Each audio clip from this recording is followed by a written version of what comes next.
These are the 6 matches I think that are going to happen at Crown Jewel in Perth. Crown Jewel obviously isn't going to be anything like it was last year with the big belts and champion versus champion, as it's going to be taking place in Australia. This year I'm going to take a different spin on it because Saudi has Night of Champions, which will practically be there. For Crown Jewel, obviously they're just going to have a normal PLE. One of the 6 matches that I think is going to happen, we're going to actually see possibly, and I mean possibly, is John Cena versus Cody Rhodes. Admittedly, I'd love to see CM Punk actually be in this match possibly as well, but I think he's sort of got his own thing going on with Seth Rollins at the moment and the world title picture and all that sort of stuff. This is definitely a build up towards the end of John Cena's run. I mean, it's happening in October. It's 2 months before he actually retires. It might be one of the last 7 that we actually see of John Cena in matches or appearances. But yeah, I'm not sure what the match will actually consist of. I don't know what type of match it's going to be. Even if this happens, I still think Cena will hold the title. As much as I'd love to see him drop the title and then hold the title again before he actually finishes, even if it's a short run and let him get 18, he'll still have 2 up on Ric Flair. That probably won't happen. He'll probably hold it all the way up until his last match in WWE. You never know. Anything could happen.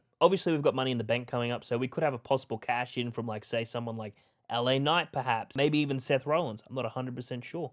We don't know who's going to win the Money in the Bank yet. This isn't a Money in the Bank prediction. That's going to be later on this week. So if you hit subscribe, hit the like button, allows me to upload more videos like this straight on my YouTube channel. Next match I've got predicted is the World Heavyweight Championship being defended by none other than Seth friggin' Rollins. I think Jay's honestly going to drop the title at SummerSlam. Not saying that he's been on a bad run or his title reign absolutely sucks because the wrestling community is currently blowing it out of proportion, but I just don't think Jey Uso is going to hold on to that title past SummerSlam. He's had a small, good run with it, got his world title after being there for so long. Who else for him to drop it to than Seth friggin' Rollins? In that case, Seth friggin' Rollins versus CM Punk.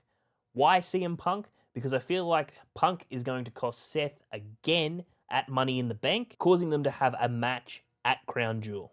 I feel like CM Punk's going to be the one person that's going to go after Seth Rollins after he captures the title, especially with all the little bit of feud stuff that they've got going on currently, especially after Saturday night's main event. The way I see it is Seth Rollins actually winning that match, beating CM Punk, and then getting cashed in on whoever wins the Money in the Bank briefcase. Whoever gets the Money in the Bank briefcase can literally cash in on either superstar, so we don't know. It could be in the John Cena match, which I highly doubt. I feel like it's going to be more in the world title scene this year. Similar to last year, except it's not going to get ran over in, 10 seconds of them holding it.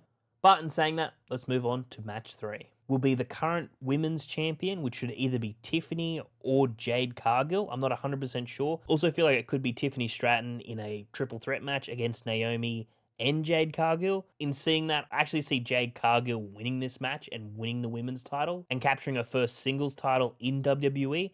It would be so awesome to see. The 4th match that I would love to see at Perth Crown Jewel would be Io Sky versus Stephanie Vaquer for the Women's World Heavyweight Championship.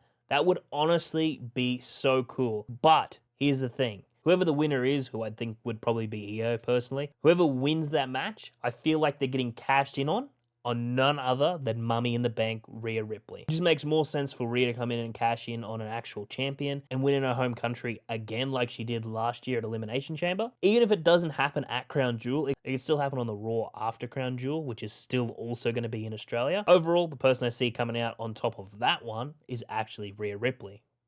The 5th match that I want to predict is a match with Bronson Reed, him fighting possibly Sami Zayn or even CM Punk, especially since Bronson Reed missed out last year for the birth of his kid at Elimination Chamber. So he wasn't able to make the flight over to Australia and have his match. In saying that, I would really love to see him have a match. I don't know who it would really be against. I kind of feel like it'd be more either CM Punk or Sami Zayn after he come back at Saturday night's main event and actually attack CM Punk. Could be either CM Punk or Sami Zayn. It'd probably be a really good and brutal match too. Obviously, Bronson coming out on top because, he's home. They're not going to make him lose in his hometown. Then again, after what happened at AEW, Buddy didn't win, so... But you never know. WWE could literally pull the trigger and have him lose. For my final match prediction of Crown Jewel, I'd love to see Grayson Waller and Austin Theory versus the World Tag Team Champions. I don't know who it could be. It could still be the New Day. It could be the War Raiders. What I'd love to absolutely see is them lose this world title match, and then Grayson Waller turns on Austin Theory, turning Austin face, Grayson still heel, and just separating A-Town Down Under in Australia. Personally, I think that is the best time to do it. If not, if they pull the trigger early, I'm totally okay with that. I'd love to see if people in Australia would just boo Grayson just because, you know, he got so much love last year for Elimination Chamber. I absolutely loved it. I mean, even though he was a heel, he sort of like didn't really play heel because he was, you know, home representing Australia and whatnot. But yeah, it'd be interesting to see. I'd love for them to absolutely do that turn right there and then on an Australian crowd, because either people are going to be absolutely ecstatic that it happened, boo Grayson Waller out of the building, and everyone praises Austin Theory. You never know how it goes. I'm going to come back to this video a couple days before Crown Jewel, and you know what? We'll see. We'll see how close I am with this video. Anyway, if you guys enjoyed, be sure to hit the like, subscribe. We'll have a Money in the Bank video out later this week. I'm also uploading daily shorts on the WrestlePlay stuff, so if you guys do want to check them out, be sure to hit the subscribe button. Head over to the shorts part of my page and check them out. But yeah, I'll see you guys later this week. Have a good one.